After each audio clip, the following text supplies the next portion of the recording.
اور جو لوگ بھی اللہ تعالیٰ کے گھروں میں آتے ہیں تو یہ علامت ہے اس بات کی کہ اللہ تعالیٰ ان سے محبت کرتا ہے۔ اگر اللہ تعالیٰ ہم سے محبت نہ کرے تو اللہ تعالیٰ کبھی بھی ہمیں اپنے گھر میں نہ بلائے۔ خلیفہ ہارون الرشید وہ رات کو اٹھا تو اس نے دیکھا اس کی لونڈی مصلے کے اوپر بیٹھی ہوئی ہے اور وہ دعا کر رہی ہے، اور وہ اللہ تعالیٰ سے کہہ رہی ہے کہ یا اللہ میں تجھ سے فلاں چیز کا سوال کرتی ہوں اور میں تجھے اس محبت کا واسطہ دیتی ہوں جو محبت تو مجھ سے کرتا ہے۔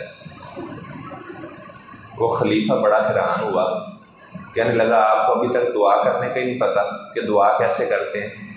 آپ اللہ تعالیٰ سے ایسے دعا کرو کہ یا اللہ میں تجھے اس محبت کا وسیلہ دیتی ہوں جو محبت میں تجھ سے کرتی ہوں، کیونکہ تجھے پتہ ہے کہ تو اللہ سے محبت کرتی ہے، تجھے کیا پتہ ہے کہ اللہ تجھ سے محبت کرتا ہے یا نہیں کرتا؟ اس نے بڑا پیارا جواب دیا، اس نے کہا اگر اللہ مجھ سے محبت نہ کرتا ہوتا نا تو میں مصلے پہ نہ بیٹھی ہوتی، یہ اللہ تعالیٰ نے مجھے توفیق دی ہے تو میں مصلے کے اوپر بیٹھی ہوئی ہوں۔ اور ایسے ہی ہمارے سلف صالحین کی کتابوں میں لکھا ہے، ایک آدمی مسجد میں نماز پڑھنے کے لیے گیا تو اس کا دوست باہر ہی کھڑا رہا، تو اس کا دوست باہر سے ہی آوازیں دے رہا تھا، یار کب آپ نے باہر آنا ہے، اتنا وقت آپ نے لگا دیا، وہ کون سی چیز ہے جو آپ کو اندر سے باہر نہیں آنے دے رہی؟ تو اس نے کہا وہی ذات جس نے آپ کو باہر سے اندر نہیں آنے دیا وہی مجھے اندر سے باہر نہیں آنے دے رہا۔ یہ اللہ تعالیٰ کا احسان ہے۔ ابھی آپ دیکھیں ہمارے معاشرے کے اندر لوگ کہہ رہے ہیں جی یہ امریکہ نے سیاست کر دی ہے، یہ نہ فلاں ایسے ہو گیا ہے، فلاں ایسے ہو گیا ہے۔ ہمیں تو ایسا حکمران چاہیے جو اللہ تعالیٰ کے قوانین کو نافذ کرے۔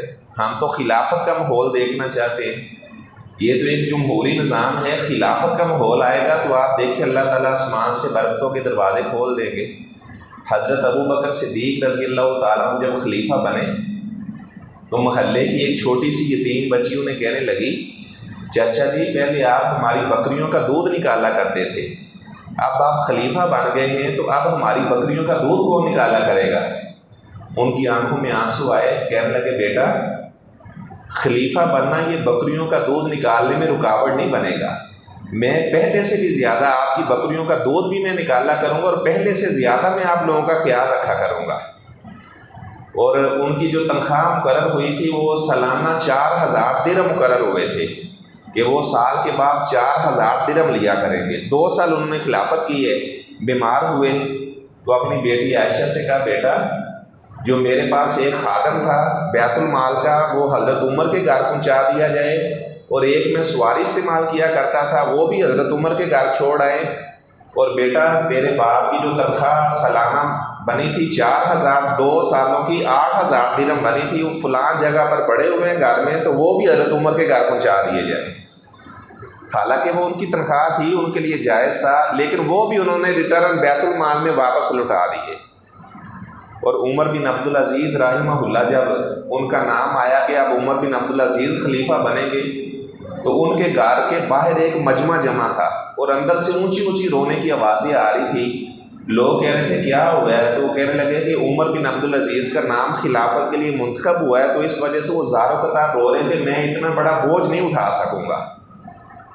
اور ان کی بیوی فاطمہ کا بیان ہے کہ اللہ کی قسم میں نے عمر بن عبدالعزیز سے بڑھ کر اللہ کے ڈر سے رونے والا کسی کو نہیں دیکھا۔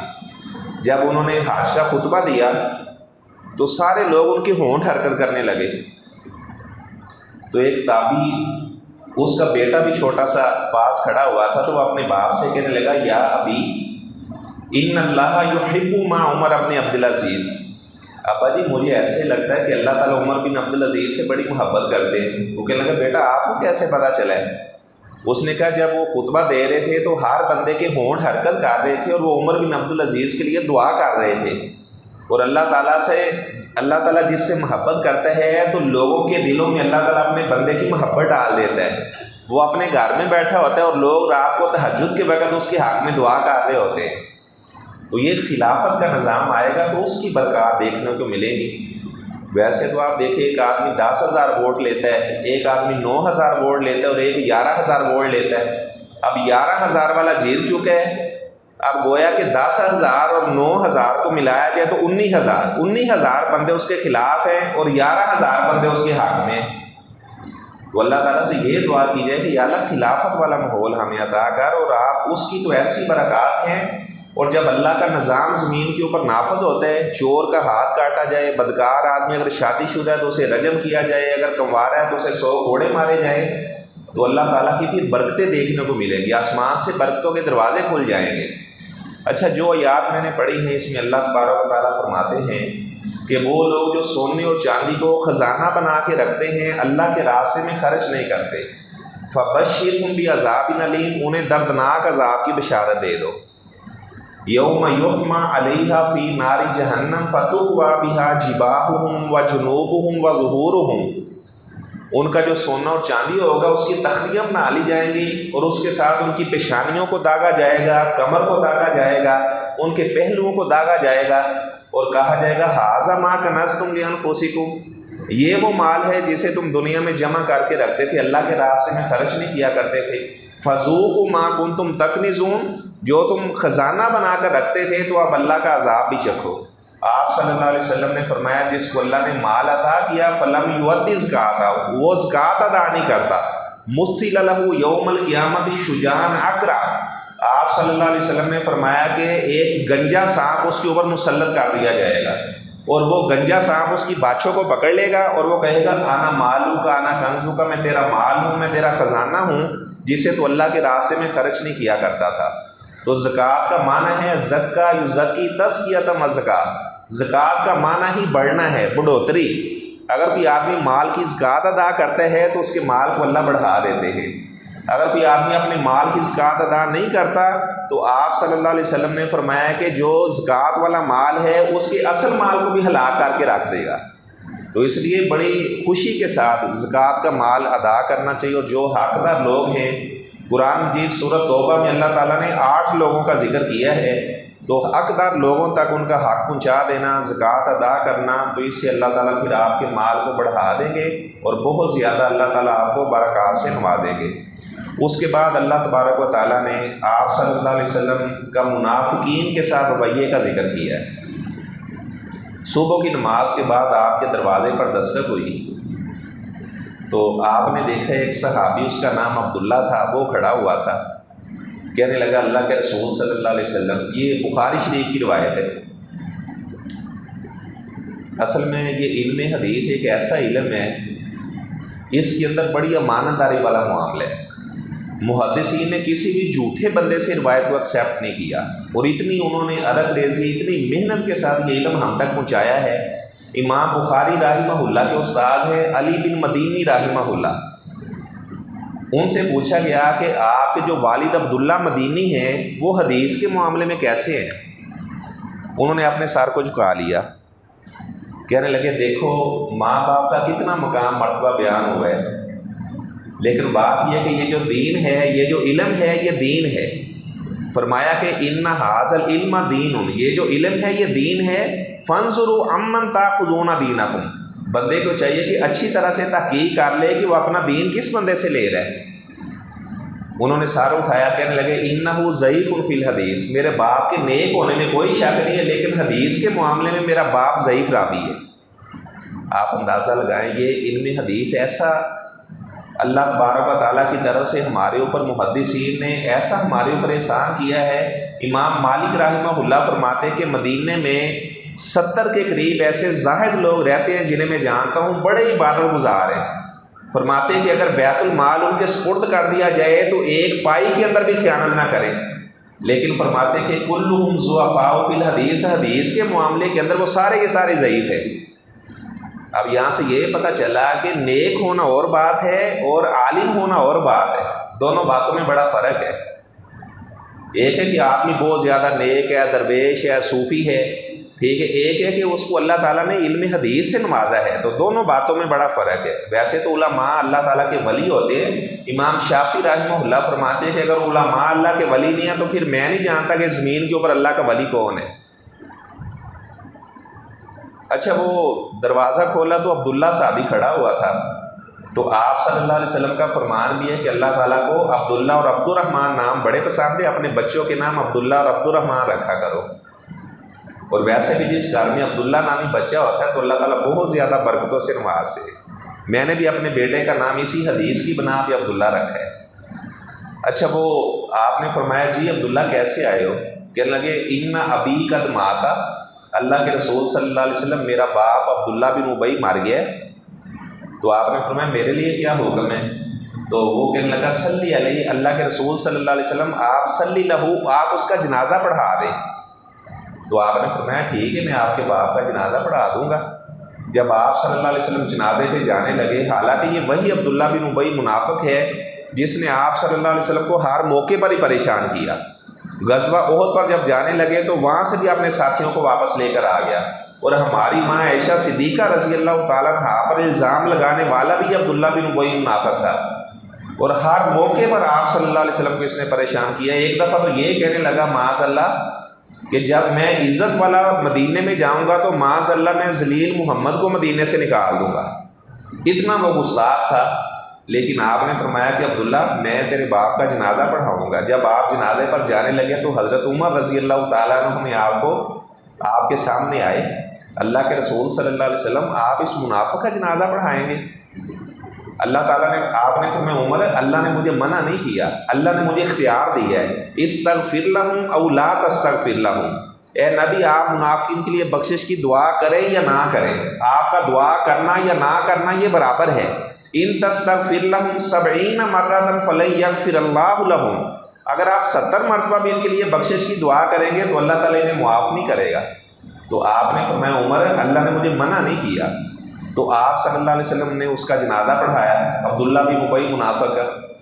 اب یہاں سے پتہ چلا ہمیں اپنے نبی سے یہ بھی درس سیکھنا چاہیے کہ اگر کوئی آدمی آپ کو پریشان کرتا ہے، جیسا بھی معاملہ کرتا ہے، تو آپ کا ایٹیچیوڈ اس سے اچھا ہی ہونا چاہیے، آپ کا رویہ اس سے اچھا ہی ہونا چاہیے۔ ہمارے ہاں لوگ اگر کسی موقع پر کسی نے کوئی بات کہہ دی ہے تو وہ انتظار میں رہتے ہیں یار اب کب یہ میرے ہاتھ چڑھے اور میں اس سے بدلہ لوں۔ انتقامی ذہن والا انسان کو نہیں ہونا چاہیے، اللہ کی رضا کے لیے معاف کر دینا چاہیے۔ جو بھی برا سلوک کرتا ہے، جیسا بھی کرتا ہے، تو انسان کو کھلے دل کا مالک ہونا چاہیے، وہ ایسی چھوٹی باتوں کی پرواہ نہ کرے، وہ کہیں کوئی بات نہیں، اگر کوئی کرتا ہے تو مجھے کیا لگے، میں لوگوں کی باتوں کی پرواہ ہی نہیں کرتا۔ اچھا آپ نے اس کا جنازہ پڑھایا، اسے قبر میں اتارا گیا، تو آپ صلی اللہ علیہ وسلم نے اپنا لعاب مبارک بھی اس کے منہ میں لگایا کہ میرے لعاب کی برکت سے اللہ تعالیٰ اسے معاف کر دے۔ قبر میں اتار دیا گیا، آپ نے فرمایا عبداللہ یار ایک اور طریقہ بھی لگا لیتے، اپنے باپ کو باہر نکالو۔ قبر سے دوبارہ باہر نکالا گیا، آپ صلی اللہ علیہ وسلم نے اپنا کرتا بھی اسے پہنا دیا کہ میرے کرتے کی برکت سے اللہ تعالیٰ اسے معاف کر دے۔ جب اسے قبر میں داخل کر دیا گیا تو آپ صلی اللہ علیہ وسلم قبر پر لمبی دعا آپ نے کی۔ جب آپ دعا کر کے فارغ ہوئے، آپ نے فرمایا عبداللہ میرے صحابی تو راضی ہو یا ناراض ہو، میں نے تو دیکھو ہر طریقہ ہی آزما لیا لیکن اللہ نے تیرے باپ کو معاف نہیں کیا۔ جیسے ہی میں قبر سے ہٹا ہوں تو تیرے باپ کی قبر کو اللہ نے آگ سے بھر دیا ہے، اور اللہ تعالیٰ نے مجھے بھی منع کر دیا ہے وَلَا تُصَلِّ عَلَىٰ أَحَدٍ مِّنْهُمْ مَاتَ أَبَدًا وَلَا تَقُمْ عَلَىٰ قَبْرِهِ، اے میرے نبی آئندہ سے آپ نے کسی منافق کا جنازہ بھی نہیں پڑھانا اور نہ ہی آپ نے اس کی قبر کے اوپر کھڑے ہو کر دعا کرنی ہے۔ اب ہمارے بعد مسلمان بھائی کو کہتے ہیں جی خدا کا پکڑا چھڑائے محمد، محمد کا پکڑا چھڑا کوئی نہیں سکتا۔ اب یہاں دیکھیں عبداللہ بن ابی منافق کو اللہ نے پکڑ لیا ہے، آپ صلی اللہ علیہ وسلم نے جنازہ پڑھایا، اپنا کرتا اسے پہنایا، اپنا لعاب اس کے منہ میں ڈالا ہے، لیکن اللہ نے معاف نہیں کیا۔ پھر یہ قرآن کی بات ہے، یہ اخبار کی بات بھی نہیں ہے۔ تو اس کے بعد اللہ تبارک و تعالیٰ نے منافقون کا ذکر کیا ہے کہ بعض ایسے منافق تھے جو آپ صلی اللہ علیہ وسلم جب غزوہ تبوک پر جانے لگے تو وہ ہیلے بہانے بنانے لگے، اور آپ کے ایک صحابی ان کا نام ہے کعب بن مالک رضی اللہ تعالیٰ عنہ۔ جب آپ صلی اللہ علیہ وسلم تبوک پر جانے لگے، یہ بخاری شریف میں لمبی ایک روایت ہے، تو کعب کہتے ہیں میرے پاس اچھی سواری بھی تھی، میں نے کہا چلو میں کل چلا جاؤں گا۔ کہتے جب اگلا دن آیا تو میں نے کہا چلو کل چلا جاؤں گا۔ کہتے وہ آپ صلی اللہ علیہ وسلم چلے گئے تو میں بس اسی سوچ میں کہ میں چلا جاؤں گا، لیکن میں سستی کی وجہ سے نہ جا سکا۔ جب آپ صلی اللہ علیہ وسلم برقع گماز جگہ پر پہنچے تو آپ نے فرمایا کہ وہ کعب بن مالک نظر نہیں آ رہا۔ تو ایک آدمی کہنے لگا جی وہ تو آج کل بڑے پیسے اس کے پاس آئے ہیں اور بڑا وہ جناب اکڑ کر چلتا ہے۔ تو معاذ بن جبل صحابی کہنے لگے بے سا ماں بولتا، آپ بہت بری بات کہہ رہے ہیں، اللہ کے رسول صلی اللہ علیہ وسلم ہمارے مسلمان بھائی کے بارے میں اچھا ہی گمان ہے، ہو سکتا ہے اس کا بیٹا بیمار ہو، بیوی بیمار ہو، کوئی شرعی عذر ہو اس کے پاس، اس وجہ سے وہ نہیں آ سکے۔ ہم تو جناب اپنے کام لگاتے ہیں، اگر کوئی بندہ کسی کی جب اس طرح غیبت بیان کرنے لگے تو ہم اسے کہتے ہیں یار اور بھی باتیں بتاؤ، اس میں کیا کیا عیب پایا جاتا ہے۔ تو آپ صلی اللہ علیہ وسلم نے فرمایا کہ جو دنیا میں کسی کی عیب پر پردہ ڈالتا ہے تو قیامت والے دن اللہ اس کی عیب پر پردہ ڈالے گا۔ خیر جب آپ صلی اللہ علیہ وسلم تبوک سے واپس آئے، یہ غزوہ تبوک ہوا نہیں تھا، تو غزوہ تبوک میں یعنی جب آپ صلی اللہ علیہ وسلم گئے تو اس سفر میں بے شمار واقعات پیش آئے۔ ابھی وقت نہیں اتنا کہ ان واقعاتوں کو میں آپ کے سامنے بیان کرتا۔ جب آپ واپس آئے تو کعب بن مالک رضی اللہ تعالیٰ عنہ فرماتے ہیں میرے ذہن میں عجیب و غریب باتیں آنے لگیں۔ کبھی میں سوچتا کہ یار چلو جھوٹی باتیں میں بھی بنا کر بیان کر دوں گا، کہتے میں بڑا پریشان بھی تھا۔ میرے ساتھ میرے اور بھی 2 ساتھی تھے، ایک کا نام مرارہ تھا اور ایک کا نام ہلال تھا۔ کہتے جب آپ صلی اللہ علیہ وسلم آئے میں آپ کے پاس بیٹھا، میں نے کہا اللہ کے رسول صلی اللہ علیہ وسلم مجھے باتیں کرنے کا بڑا طریقہ آتا ہے، اگر میں آپ سے باتیں کروں گا تو میں آپ کو مطمئن کر دوں گا اور آپ میری بات پر 100% یقین بھی کر لیں گے، لیکن اس بات سے ڈر لگتا ہے کہ اللہ تعالیٰ جبرائیل کو بھیج کر وہی نازل فرما دیں گے اور قرآن میں پڑھا جائے گا کہ کعب بن مالک نے جھوٹ بولا تھا۔ اللہ کے رسول صلی اللہ علیہ وسلم سیدھی بات ہے اپنی سستی کی وجہ سے میں نہیں جا سکا۔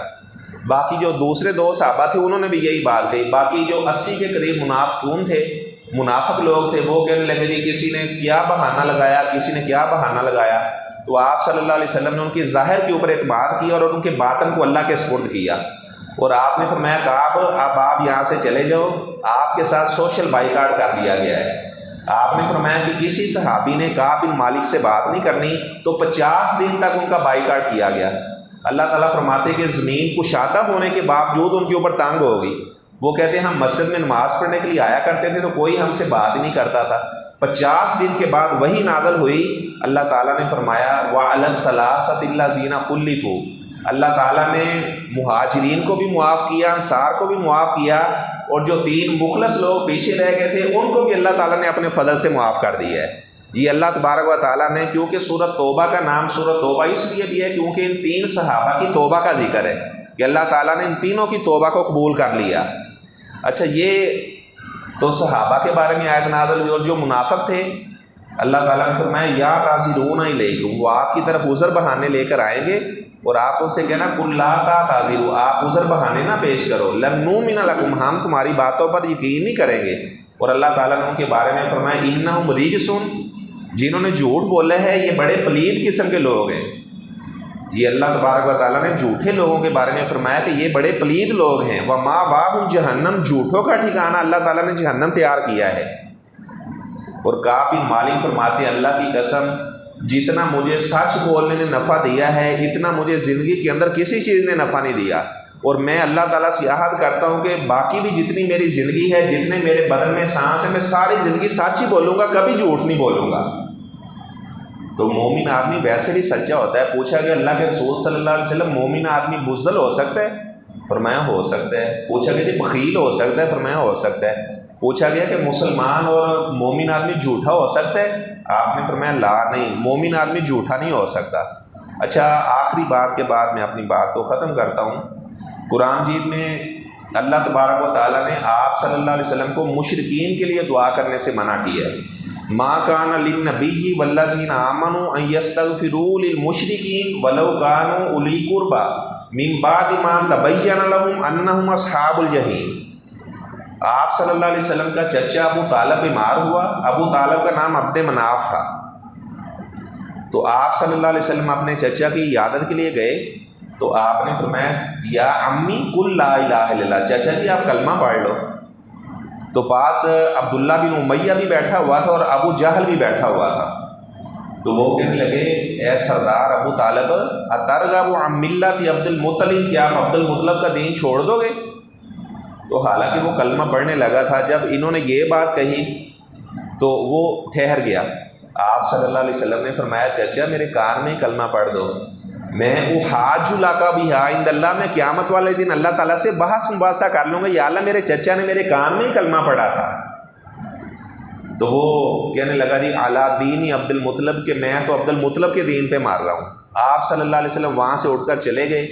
تو حضرت علی رضی اللہ تعالیٰ عنہ جن کے وہ باپ تھے، آپ کے دروازے پر دستک دی، حضرت علی کا ایمان دیکھے، جا کر آپ صلی اللہ علیہ وسلم کو فرمانے لگے ان عمک ضال قد مات، اللہ کے رسول صلی اللہ علیہ وسلم آپ کا گمراہ چچا مر گیا ہے۔ انہوں نے اپنا باپ ہی نہیں کہا کہ میرا باپ مر گیا ہے۔ آپ نے فرمایا علی آپ میں کچھ نہیں کر سکتا، ایک گڑھا کھود اور اس کے اندر اپنے باپ کو اتار دو، کیونکہ آپ کے باپ نے تو کلمہ ہی نہیں پڑھا، تو لہٰذا میں کچھ نہیں کر سکتا۔ مسلم شریف کی روایت ہے، آپ صلی اللہ علیہ وسلم نے فرمایا کہ جہنم کے اندر سب سے ہلکا عذاب میرے چچا ابو طالب کو دیا جا رہا ہے۔ آپ نے فرمایا کہ اس کے پاؤں کے اندر اللہ تعالیٰ نے آگ کے 2 جوتے پہنا دیے ہیں، اس کا دماغ اس طرح ابالے کھا رہا ہے جس طرح ہنڈیا ابالے کھاتی ہے، اور آپ نے فرمایا کہ وہ سمجھ رہا ہے کہ شاید مجھے سب سے زیادہ عذاب دیا جا رہا ہے، حالانکہ سب سے ہلکا عذاب ابو طالب کو دیا جا رہا ہے۔ بعض لوگ کہتے ہیں جی اس نے اندر سے کلمہ پڑھا تھا، جس نے ظاہر کلمہ پڑھا ہے وہ کہتے ہیں جی انہوں نے اندر سے نہیں پڑھا تھا، جس نے پڑھا ہی نہیں ہے کہتے ہیں جی اس نے اندر سے کلمہ پڑھا تھا، کہتے ہیں جی اس نے آپ کا نکاح نہیں پڑھایا تھا۔ یہ آپ صلی اللہ علیہ وسلم کا نکاح تو ہوا 25 سال کی عمر میں، اور آپ نبی بنے 40 سال کی عمر میں، اس وقت تو یہ بات ہی نہیں ہے۔ بات یہ کہ 40 سال کے بعد جب آپ نبی بنے اور آپ نے اسے دین پیش کیا ہے، کلمہ پیش کیا ہے، جب اس نے آپ کا دین ٹھکرا دیا ہے تو بات تو اس وقت کی ہے۔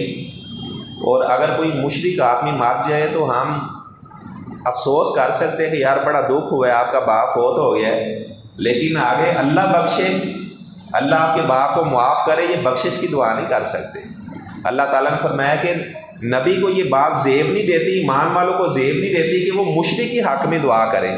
جب اللہ نے بتا دیا ہے کہ مشرکین کو اللہ نے معاف نہیں کرنا، یہ جہنم میں جانے والے ہیں، تو تب ان کے حق میں دعا کرنے کا فائدہ ہی نہیں ہے۔ سورہ یوسف کی 106 نمبر آیت میں اللہ فرماتے ہیں وَمَا يُؤْمِنُ أَكْثَرُهُم بِاللَّهِ إِلَّا وَهُمْ مُشْرِكُونَ، اکثر لوگ ایمان بھی لے کر آتے ہیں لیکن اس کے باوجود شرک بھی کرتے ہیں۔ کلمہ وہ بھی مشرک ہو سکتا ہے۔ جب آپ جنازہ پڑھتے ہیں تو مولانا صاحب کیا کہتے ہیں کہ جس کے جنازے پر 40 ایسے بندے کھڑے ہو جائے لا یشرکون باللہ، جو شرک نہ کرنے والے ہوں، یہاں سے یہ پتہ چلا کہ امت محمدیہ بھی شرک کر سکتی ہے۔ تو اللہ تبارک و تعالیٰ سے میں دعا کرتا ہوں اللہ تعالیٰ ہمیں قرآن کے اندر فہم پیدا کرنے کی توفیق عطا فرمائے۔ وآخر دعوانا ان الحمد للہ رب العالمین۔